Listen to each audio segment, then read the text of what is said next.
Solar thermal.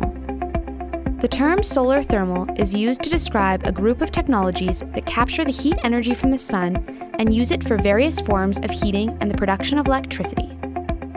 For heating, solar thermal systems are referred to as passive or active. Passive systems are more basic and have no moving parts. They simply rely on design features to enhance our ability to capture and use the sun's rays, like a greenhouse or a solar oven. Active systems have mechanical components like fans or pumps to circulate heat-carrying fluids. These systems can be used for residential or commercial heating. For electricity production, high-temperature solar thermal systems called concentrated solar power, or CSP, use groups of mirrors to concentrate solar energy on a central collector. This produces temperatures high enough to generate steam, which then turns a turbine, driving a generator to produce electricity. CSPs are primarily found in desert locations where space and sunlight are abundant.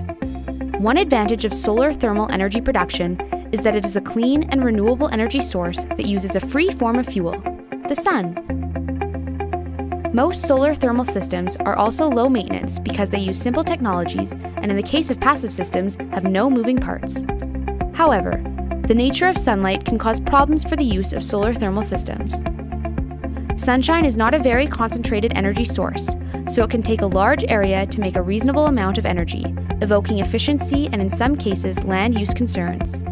Sunshine is also intermittent, and its availability is dependent on location and time. CSP has additional advantages and disadvantages. The technology's ability to produce large-scale generation is an advantage for regions that utilize centralized electricity distribution systems. In the past, this was an advantage over solar PV systems. However, innovations in PV technology are challenging this notion. A key disadvantage to CSP is that installations are normally located in remote desert areas. Given that steam turbines are required to produce electricity, water access and evaporation are concerns for the viability of the technology. In addition, transmission of electricity over long distances is expensive and can lead to distribution losses. Finally, practical challenges such as upfront capital costs and awareness can also be barriers to implementation of all forms of solar thermal technologies. That's solar thermal.